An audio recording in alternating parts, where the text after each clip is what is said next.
Women with Drive.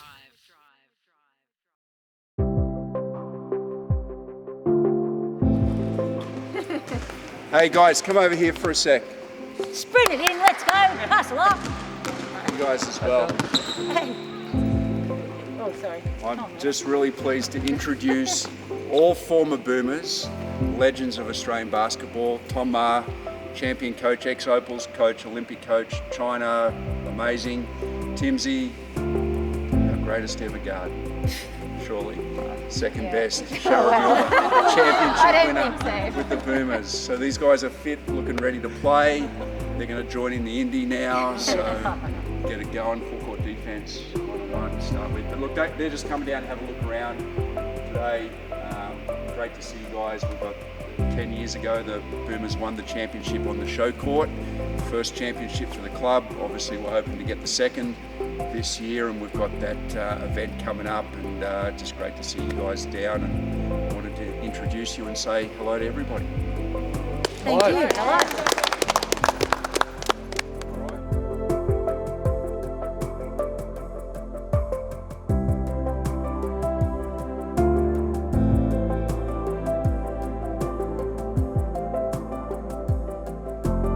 So I'm a Broadie girl originally and played all my juniors Broadmeadows basketball. Came over to Bulleen after Melbourne Tigers folded in the Women's National League and spent 9 seasons there before Tom and Timmsy came over. So I was part of a bit of a rebuild. Not knowing the culture before that, I certainly saw over those 9 years a real evolution of, I think, under Cheryl Chambers' type of coaching, a really close-knit group who played for each other, played for the singlet, and 9 years before these guys then took the helm. Well, I'd finished a 4-year deal with China and flew home and was staying at Michele's house, and basically I got a phone call from 2 board members if they'd have a chat. I said sure, and they come around and offered me the job. Yeah, I think I was with the club, definitely in conversation with them. And as a bit of background, I've always felt like I'd owed the club. I played all my juniors there, came back to finish my career there, but got injured. And I was probably the first player that they actually paid, good money to. And I got injured towards the end of the season under Laurie Chiswick was coaching us. And I felt like I'd really let the club down. And so I really, that sort of weighed with me quite a lot after I retired. And in my mind, I wanted to be able to bring a championship to Bulleen. And for me personally, I felt like that would be kind of payback for not being able to deliver it as a player. I think it was a bit wow. We had a core of 5 of us veterans who'd been there for quite a while, and a young Elise Penaluna who'd been in the squad. And then, 2 international calibre players and coaches come in and just have an expectation that is much higher than we'd been used to, having to navigate full-time work and, coming into training, changing into our training gear and training 2 or 3 times a week to individuals and weights and conditioning, and talking about winning a championship before the season even starts. So it was a whole new world. And then the signings came because obviously, people saw, I guess, the benefit these young players, Jenna O'Hay.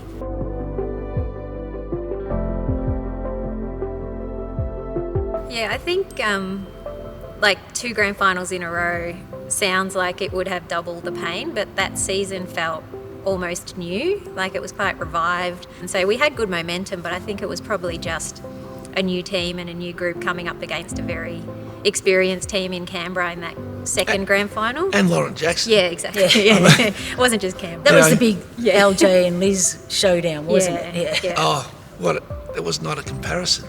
I mean, Lauren just wins. Lauren just won. She was the greatest player. You were wrong about Michele. Michele's in the top 3, but Lauren's the greatest player of all time. Of course.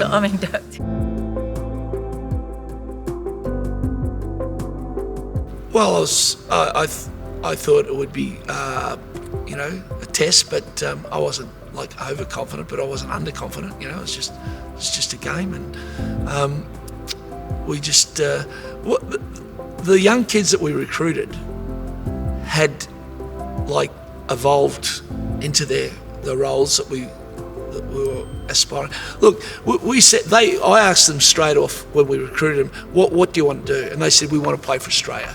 I said, well, you're never going to play for Australia as a 4. So you got to be a 3. Now, you just don't make that change in, a season. So by the end of the second season, they had made that change. They were great athletes. They were good people. I mean, what's not to like, And they had good skills. So, they developed good skills. And we had Milner, and we had as a point guard, and it was just you know what it was? We were good defensively.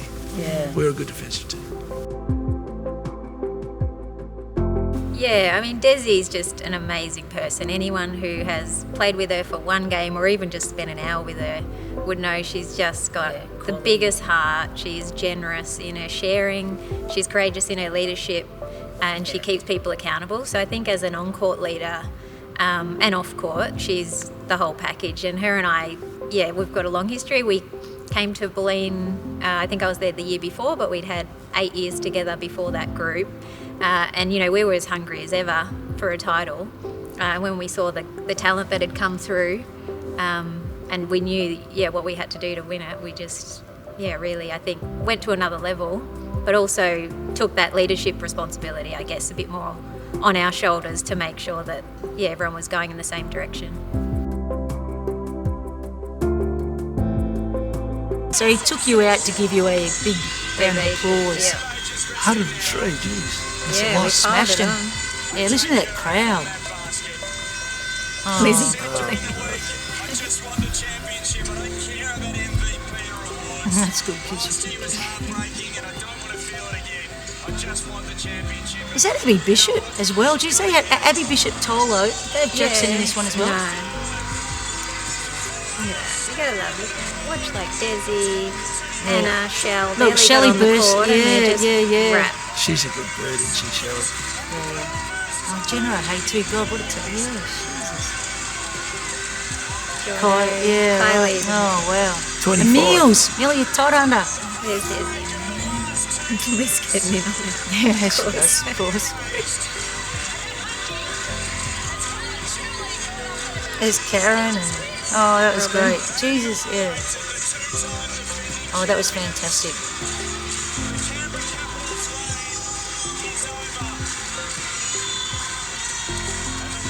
Wow. Sorry, not Gruffy. Wow. Well, they had a long time to think. I know, it was packed, mate. The crowd was packed. The whole build-up and everything. We had that free clinic for the kids, and it was huge. Yeah. Phew! What a great time. Yeah. Hey, Karen, jump around the back. Woo! Yeah. Yeah, it's amazing. Yeah. Look at that. No Oh one my left. God, that sent such tingles. Ladies and gentlemen, after 28 years, your WNBL 28. champions, the Melbourne Boomers. I forgot we'd already gone to Melbourne. Oh, look. Crossway. Yeah, Diana. Forgot about her. Banners. Yeah, Big God. moment in that game. Close one. Did you? Good on her. Love it. Just walked straight off. Did she? Knew she was getting dragged by Tom. Oh, wow. This is awesome. Look at that.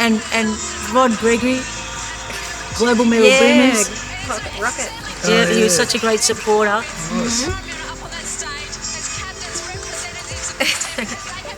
Oh, this is unreal. Bumblebee t-shirt. Yep, there we go. Sharon Milner's organisation.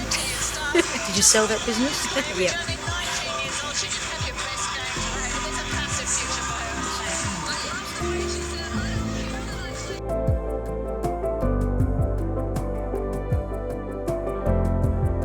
Yeah, so I'd had a shocker that season. I'd broken my collarbone in the first round, missed a fair bit, but came back. I wouldn't blame that for my poor shooting. I wasn't renowned for my outside shot, but I think I was averaging about 4 points, and the 3-point percentage would have been below 30 for sure, 30%. And we were having a shoot around. Oh, thanks, Tony. Thanks for clarifying. We could have rounded up. 20. Anyway, it makes it more dramatic. So we're here on this court having a shoot around the day before. We had all these guns, Liz Cambage, Jenna O'Hay, Hannah Savage, Jerry. And Tom said, oh, you're going to have to get 20 tomorrow for us to win. And I was thinking, have we got a plan B? Because I'm not so sure about that. In retrospect, it was obvious that they were going to sag off me with all those players, being in the form they were, and they did. And I really did rock up to that game thinking, okay, I've lost 2 grand finals, want this more than anything. It's, now to put it all out there. Like, I've done the work, and he obviously has the faith in me to take the shots. So I think that is the classic, you get experience from experience. When I walked in, I didn't have the same kind of nerves I'd felt the last 2 grand finals. It literally felt like I was focused from the minute walking in, even though the crowd came in, and that was amazing. And, not having played in this stadium with, 3,000 plus or however many were here, it almost feels like it was just a lull background noise. It was like, the 10 or 12 players, the coaches, and everyone else kind of blurred into the background. I think there was a real focus and determination about the group that game. You could feel it.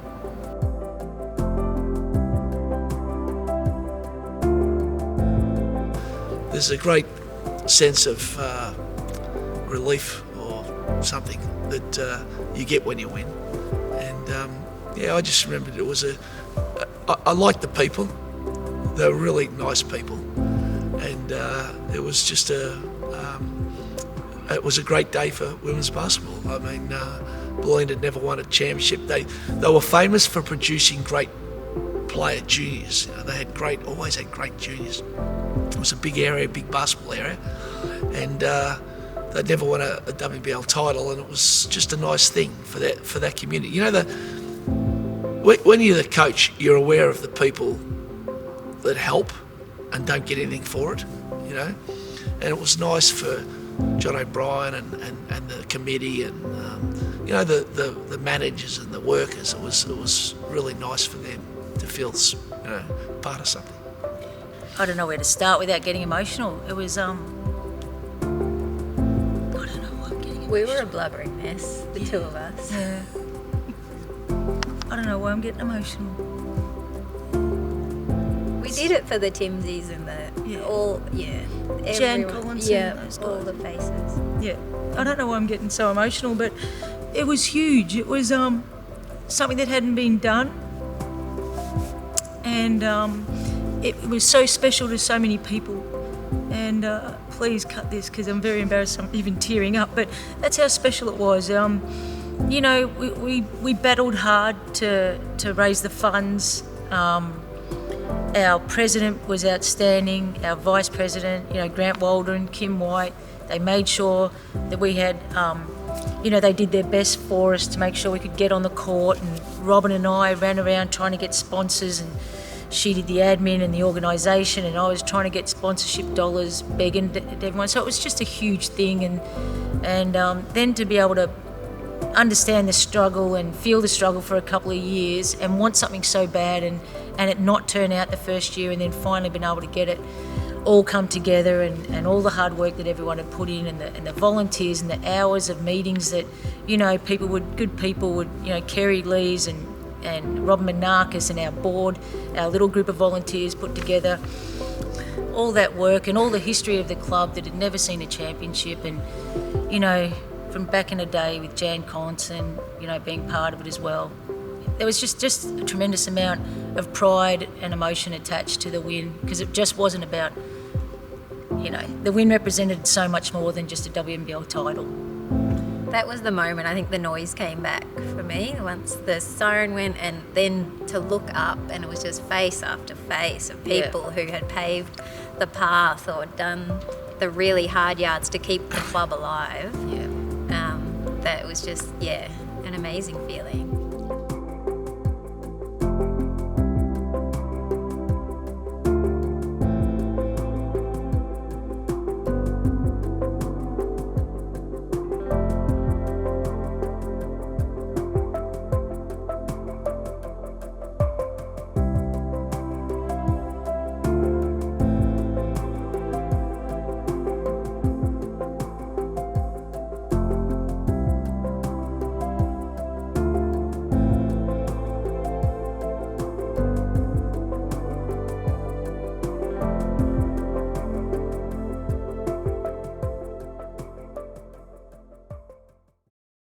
Women with Drive.